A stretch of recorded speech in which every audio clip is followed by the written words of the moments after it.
kesulitan yang kami hadapi ini itu terkait masalah pemasaran. Karena harga itu pada saat garam melimpah itu harga anjlok.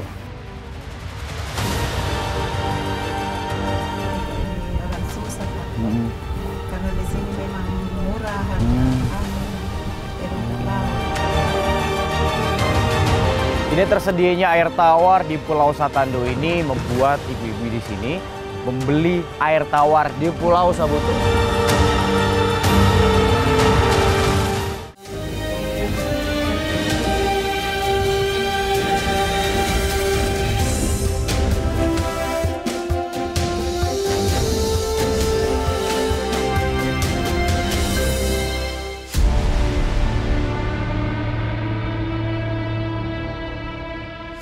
Memiliki kekayaan alam dari laut yang melimpah seharusnya bisa sejahterakan warganya. Namun nyatanya, Kabupaten Pangkep menduduki posisi pertama daerah termiskin di Sulawesi Selatan. Berdasarkan data Badan Pusat Statistik, jumlah penduduk miskin di Kabupaten Pangkep kurang lebih 47.000 jiwa. Tim Indonesiaku kali ini menyambangi Desa Matirobaji, Kecamatan Liukang, Tupa Biring Utara, Kabupaten Pangkep, Sulawesi Selatan.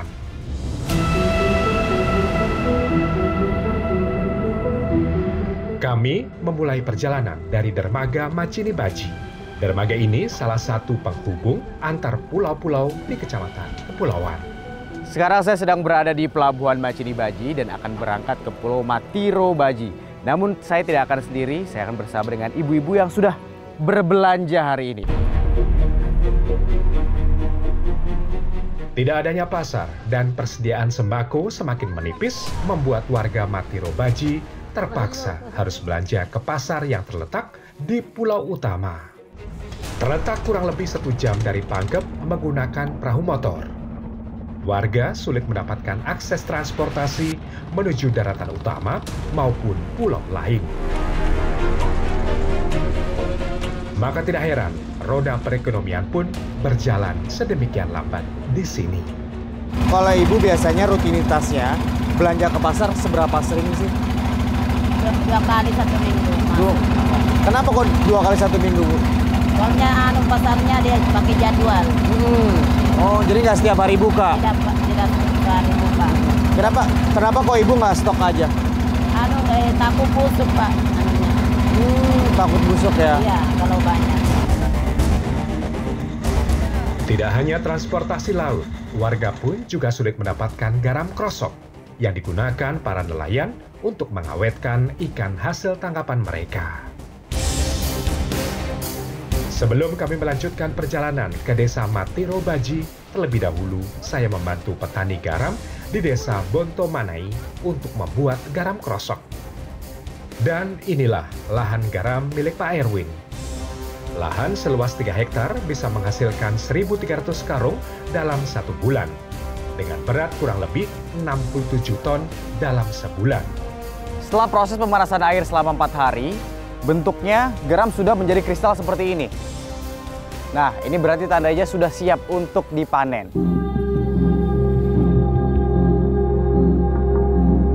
Garam krosok diperoleh dari proses penjemuran atau pengeringan air laut. Proses pembuatannya, air laut yang sudah tua yang sebelumnya telah diendapkan, kemudian dialirkan ke meja kristal yang dilapisi terpal dengan kedalaman 7-10 cm. Sekitar 3-5 hari, air laut akan mengkristal. Namun, ketika cuaca mendung bisa mencapai 6 hari. Setelah menjadi kristal, kemudian dikumpulkan di pematang selama 2 hari agar kualitas garam menjadi lebih bagus. Musim pembuatan garam krosok dimulai pada bulan Juli sampai Oktober karena memasuki kemarau yang panjang.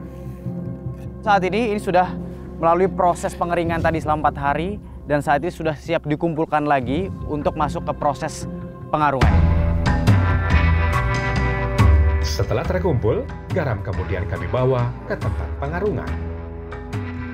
Garam yang melimpah sayangnya tidak sebanding dengan harga jual. Harga di Pangkep Rp100.000, anjlok dari harga Rp250.000 per 50 kg. Bahkan jika tidak laku dijual, akibatnya petani garam merugi. Salah satunya adalah Pak Erwin. Kesulitannya apa sih dalam mengelola, memproses, atau mungkin menjual garam ini? Kalau kesulitan yang kami hadapi ini itu terkait masalah pemasaran. Karena harga itu pada saat hasil garam melimpah itu harga anjlok. Dari harga kisaran yang 1 bulan yang lalu itu 250, sekarang harga sisa 100.000 per karung. Harapan kami dari petani petambak garam itu bagaimana keterlibatan pemerintah untuk menstabilkan masalah harga terkait masalah adanya kelompok yang untuk bisa menampung hasil-hasil dari kami sebagai petani garam.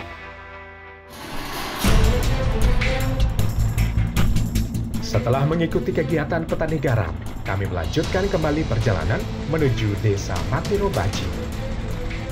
Cuaca yang buruk dan fasilitas keamanan yang tidak memadai membuat warga khawatir dengan keselamatannya. Terkadang mereka harus menunggu 1 hari untuk menyeberang ketika ombak terlalu besar. Akhirnya selama 30 menit saya menaiki perahu, sampailah di desa Matiro Baji di Pulau Satando. Nah, di sini saya akan mengikuti aktivitas warga. Mari Bu, saya bantu Bu. Yuk.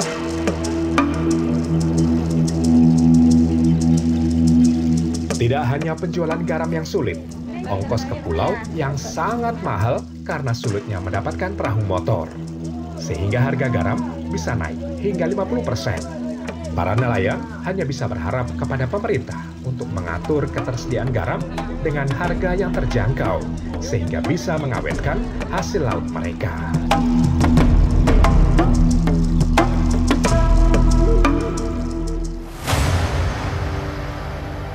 Desa Matiro Baji mempunyai penduduk kurang lebih 1.600 jiwa. Hampir 90% mata pencaharian warga sebagai nelayan dengan hasil laut sebagai sumber penghasilan utama mereka. Salah satunya dengan menangkap rajungan. Sebelum pemasangan perangkap di laut, terlebih dahulu perangkap diberikan umpan. Nah, umpan yang digunakan adalah ikan bete-bete. Ikan bete-bete ini biasanya dipasang antara 1 atau 2 hingga 3 ikan. Kenapa? Itu tergantung dari ukuran besarnya dari ikan bete-betenya. Nah, kalau seperti ini 2 saja karena sudah maksimal. Batasnya sampai di sini.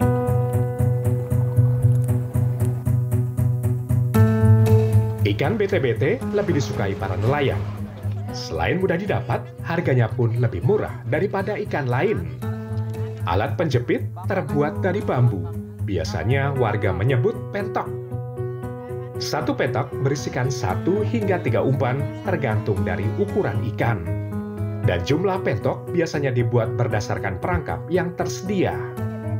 500 hingga 1.000 perangkap yang nelayan bawa tergantung kapasitas angkut di kapal mereka. Tidak hanya berpangku tangan, untuk para ibu nelayan juga menjadi buruh sekaligus menopang ekonomi keluarga yang masih serba terbatas. Salah satunya adalah Ibu Mariama. Bu, kalau misalnya nyepetin perangkap ikan kayak gini, itu biasanya 1 hari bisa dapat berapa banyak?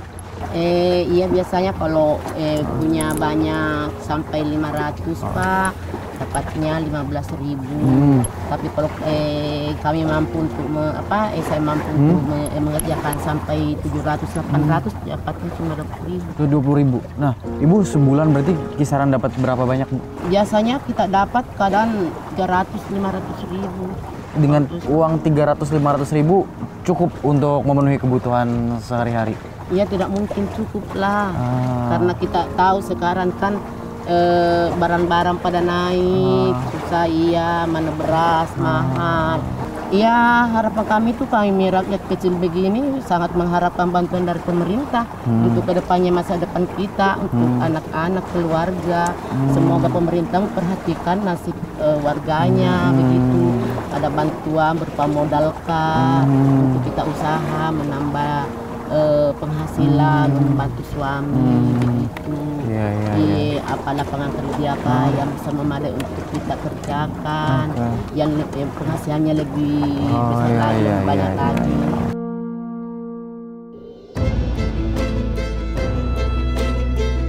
Sebagai buruh, biasanya upah yang didapat hanya 15 sampai 20.000 rupiah sehari.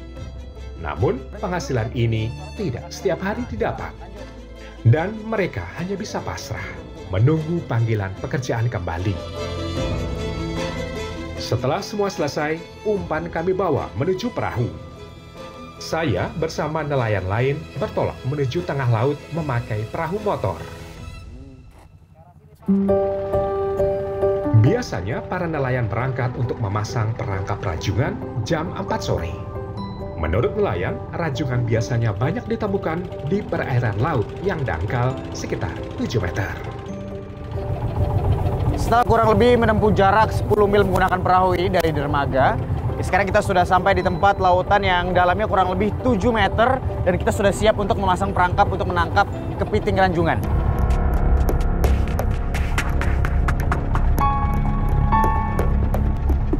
Ukuran diameter perangkap atau rakang dibuat kurang lebih 30 cm dengan jarak antara perangkap yang satu dengan yang lain kurang lebih 7 meter. Artinya, dengan umpan 800 buah, panjang bentangan perangkap kurang lebih 5,6 km. Sebelum perangkap dilemparkan ke dalam laut, terlebih dahulu perangkap dipasangi umpan dari ikan BT-BT tadi yang sudah dipasang oleh ibu-ibu. Menurut informasi nelayan, waktu yang tepat untuk memasang perangkap sekitar jam 4 sore, agar umpan tidak dimakan ikan yang lainnya. Perangkap yang berisikan umpan di dasar air laut sangat digemari rajungan. Biasanya setelah masuk ke dalam perangkap, rajungan tidak bisa keluar lagi. Ukuran dari kapal ini memang tidak terlalu besar, namun nyatanya bisa menyimpan 800 perangkap untuk kepiting ranjungan di sini. Perangkap yang terpasang di sore hari akan diambil pada pagi harinya.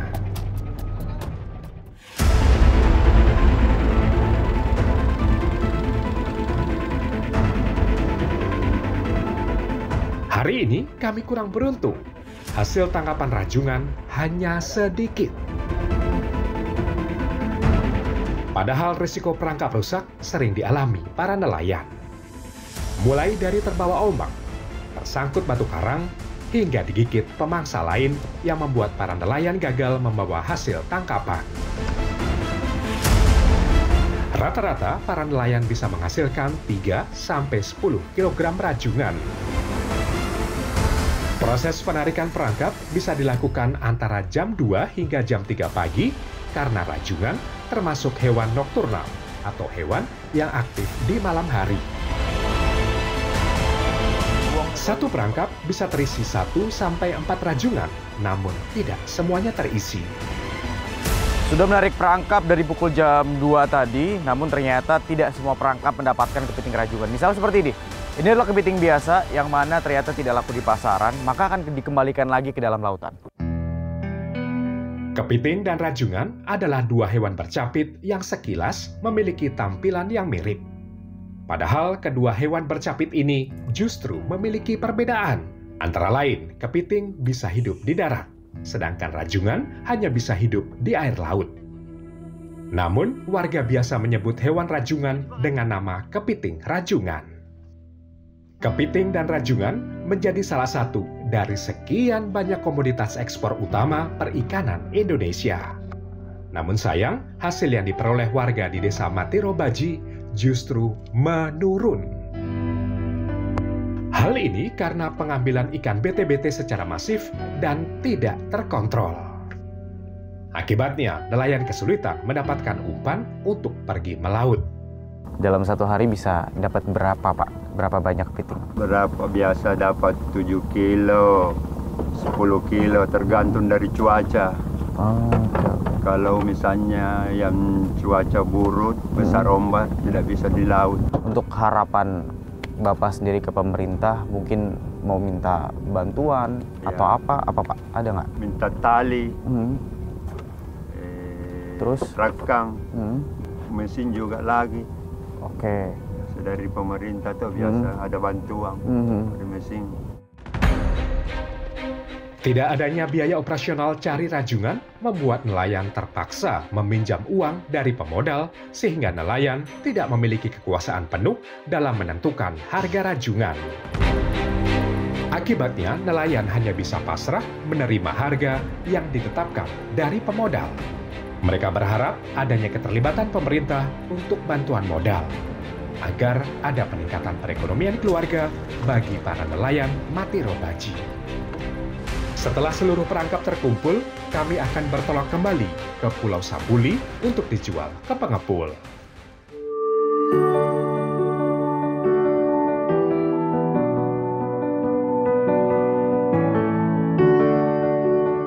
Harga rajungan saat ini dipatok Rp40.000 per kilogram, naik dari harga sebelumnya Rp30.000. Namun, harga yang tidak stabil membuat nelayan sering mengalami kerugian. Padahal jika pemerintah memberikan penyuluhan cara pengolahan, harga rajungan bisa mencapai Rp200.000 setiap kilogram, sehingga para nelayan bisa hidup lebih layak.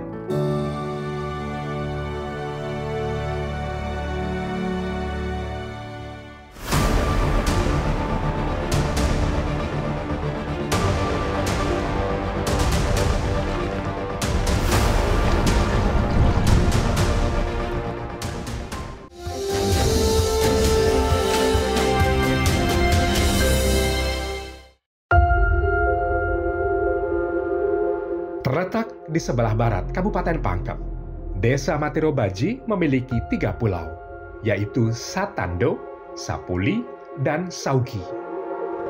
Rumput laut menjadi salah satu penghasilan utama mereka. Sayangnya para petani tidak kunjung sejahtera. Padahal menurut data Badan Pusat Statistik di tahun 2022, nilai ekspor rumput laut Indonesia mencapai lebih dari 230.000 ton. Sulitnya mendapatkan bibit rumput laut usai panen membuat warga harus kehilangan banyak waktu karena harus menunggu lama untuk mendapatkan bibit kembali. Biasanya bibit rumput laut diambil dari pucuk yang paling muda dan mempunyai kualitas terbaik. Pembibitan rumput laut ini menggunakan rumput laut yang usianya kurang lebih 1 bulanan dan diikat di tali yang seperti ini dan memang memanjang. Nantinya setelah diikat akan ditebarkan di laut. Ciri bibit rumput laut yang berkualitas, berwarna cerah, berwarna muda, bercabang banyak, dan berusia 25-35 hari. Biasanya ukuran bibit rumput laut yang diikat sekitar 5 cm. Pembibitan dengan jumlah yang banyak biasanya dilakukan oleh para buruh. Cara pembibitan cukup mudah. Rumput laut diikat di tali nilon dengan jarak kurang lebih 20 cm agar baik pertumbuhannya. Ibu Mulyati menjadi salah satu buruh ikat di sini. Ibu dengan 3 anak ini terus mengais rezeki demi menambah penghasilan keluarga yang serba pas-pasan. Ibu sudah berapa lama jadi pembibit rumput laut seperti ini? Lebih 1 tahun. Lebih dari 1 tahun. Iya. Nah, lalu upahnya berapa sih, Bu? 25.000 satu hari. Lalu untuk 1 bulannya Ibu dapat berapa? 200.000. 200.000, lalu dari 200.000 itu cukup nggak untuk memenuhi kebutuhan? Cukup, kita ini orang susah Pak. Karena di sini memang murah harga rumput laut. Kita memang meminta sama Pak Jokowi karena rumput laut sekarang murah. Ada ditambahkan, dikasih naikkan harganya Pak. Para buruh bekerja dari pagi hingga sore demi mendapatkan upah Rp25.000. Namun, penghasilan ini pun tidak setiap hari mereka dapat. Bibit rumput laut diikat dan saatnya dibawa ke kapal untuk ditanam kembali. Saya bersama nelayan lain bertolak ke tengah laut memakai perahu motor.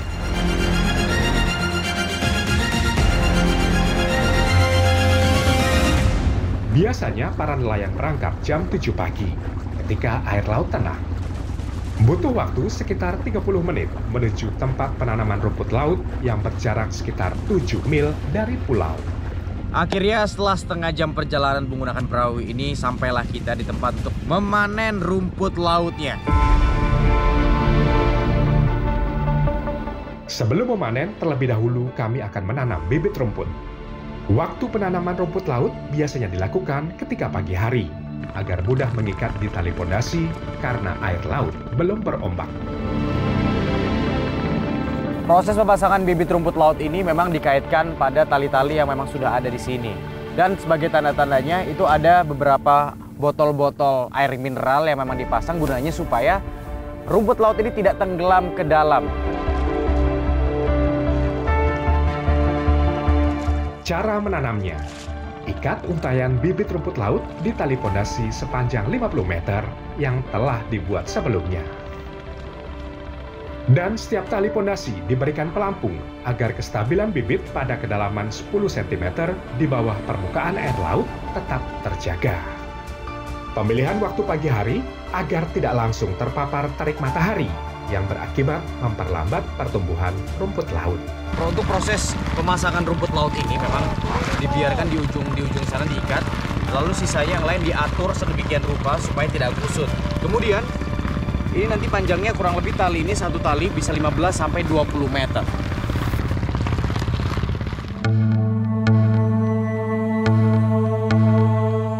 Petani di sini lebih menyukai rumput laut yang berjenis Euchuma cottoni.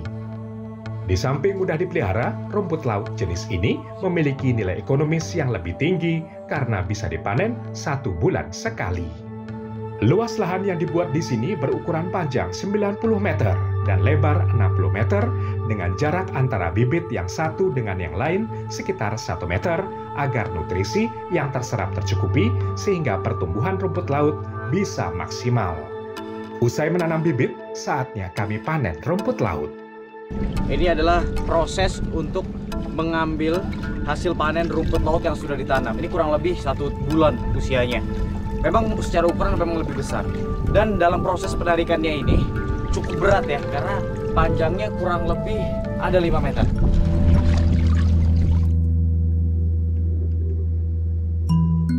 Rumput laut dipanen ketika berusia 30 sampai 40 hari. Di sini cara panennya dilakukan bertahap dan setiap hari. Menurut petani Pulau Sapuli, Desa Matirobaji, rumput laut dapat tumbuh subur di muara sungai. Percampuran antara air laut dan air tawar yang seimbang membuat rumput laut tumbuh subur. Tidak semua hasil rumput laut yang dipanen berkualitas baik.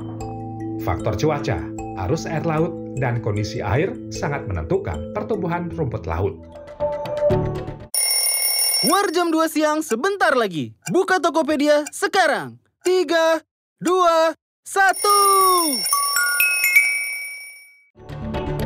Luas lahan 90 meter kali 50 meter ini bisa menghasilkan 2 ton rumput laut basah. Namun, hasil ini tidak selalu didapat. Faktor tarik matahari yang berlebihan membuat pertumbuhan rumput laut kurang subur. Ditambah ombak laut yang besar membuat pondasi sering roboh, sehingga rumput laut hilang, hanyut terbawa arus. Padahal, biaya pembuatan pondasi bisa mencapai 10 juta rupiah. Akibatnya, petani merugi. Sudah sejak kapan jadi petani rumput laut seperti ini, Pak? Udah 10 tahun lebih. 10 tahun lebih. Ya. Nah, kesulitannya apa sih, Pak, jadi seorang petani rumput laut, Pak? Kesulitannya pada saat pembibitan pertama itu bibitnya agak jauh. Ya, yang kedua, pada saat musim penghujan itu ombak besar, kita tidak melaut dulu. Tergantung cuaca. Apabila cuacanya sudah agak mereda, baru kita turun ke laut. Untuk harapan Bapak sendiri dari pemerintah itu apa sih, Pak? Butuh modal banyak supaya bisa menutupi keluarga di rumah sama orang yang bibit ini. Setelah rumput laut terkumpul di perahu, saatnya untuk dibawa pulang ke Pulau Sapuli untuk proses selanjutnya.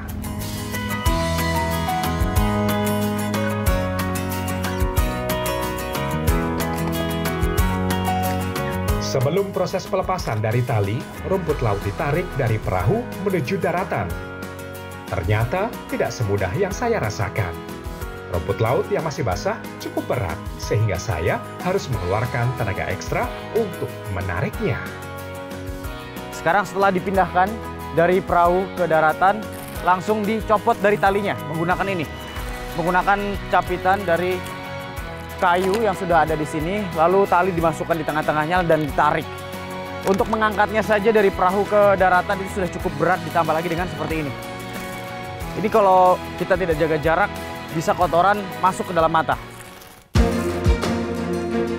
Rumput laut adalah salah satu komoditas pertanian yang biasa digunakan sebagai bahan baku pembuatan agar-agar. Rumput laut Indonesia terkenal kualitasnya, sehingga digemari sekaligus diekspor ke berbagai negara. Namun faktanya, harga jual tidak sebanding dengan jerih payah para petani rumput laut. Lamanya penyemburan sekitar 4 hari di bawah terik matahari, namun ketika cuaca mendung atau hujan, bisa memakan waktu hingga 7 hari. Rumput laut kering hasil penjemuran kemudian dimasukkan ke dalam karung untuk dibawa dan dijual ke pengepul.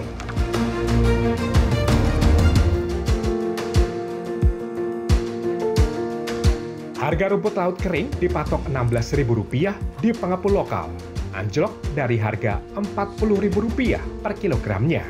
Para petani rumput laut hanya bisa pasrah dan berharap kepada pemerintah agar mengatur regulasi harga batas bawah sehingga petani tidak merugi dan dapat hidup layak.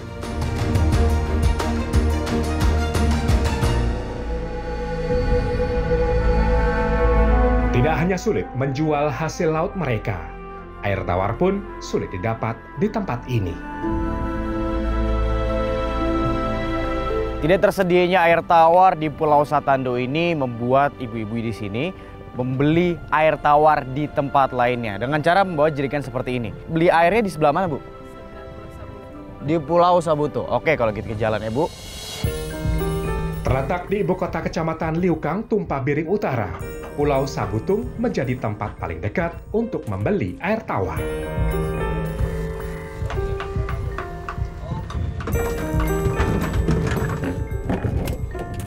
Oke, Bu. Sip. Berjarak kurang lebih 2 mil dengan waktu sekitar 20 menit, ongkos perahu dipatok Rp10.000 per orang. Namun, jika penumpangnya sedikit, mereka terpaksa menyewa perahu dengan ongkos Rp100.000 pulang pergi.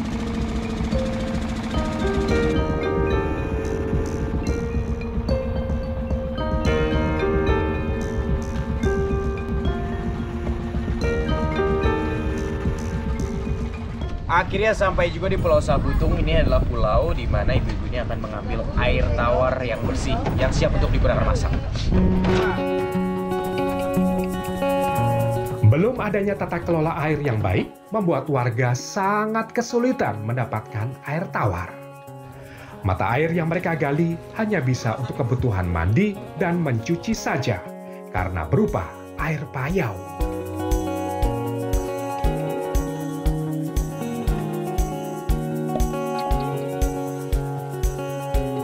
Harapan Ibu Dahlia sendiri gimana? Untuk dari pemerintah sendiri?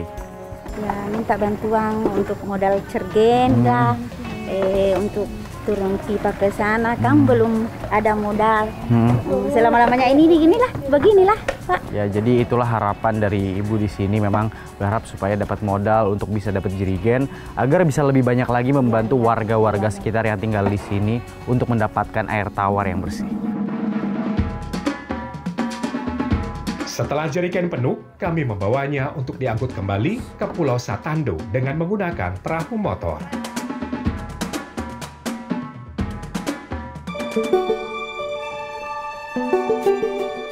Berapa sering, Bu, kalau ngambil air seperti ini? Hari. Setiap hari? Iya.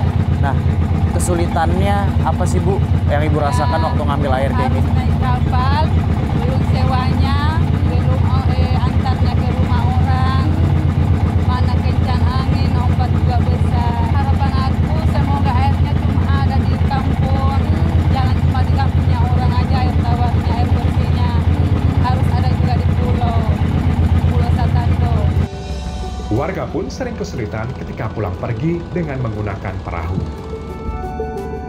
Cuaca buruk dengan ombak yang besar membuat kapal tidak berani mengantar. Akibatnya, warga harus pinjam ke tetangga yang masih memiliki persediaan air. Kami berharap ada peningkatan perekonomian warga dengan cara hasil tangkap nelayan bisa meningkat dan harga hasil tangkap memiliki standar harga.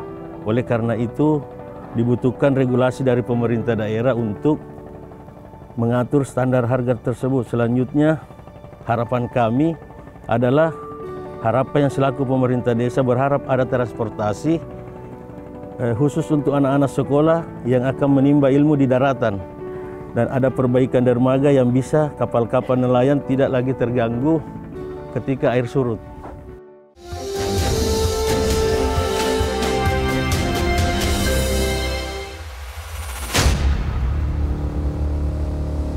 Memiliki hasil laut yang melimpah tidak membuat warga desa Matirobaji hidup sejahtera. Masih banyak kekurangan yang warga harap bisa ditutupi oleh pemerintah. Mulai akses transportasi laut yang mudah, harga hasil laut yang stabil, pasokan garam cukup, dan bantuan modal yang hingga kini belum terwujud secara ideal.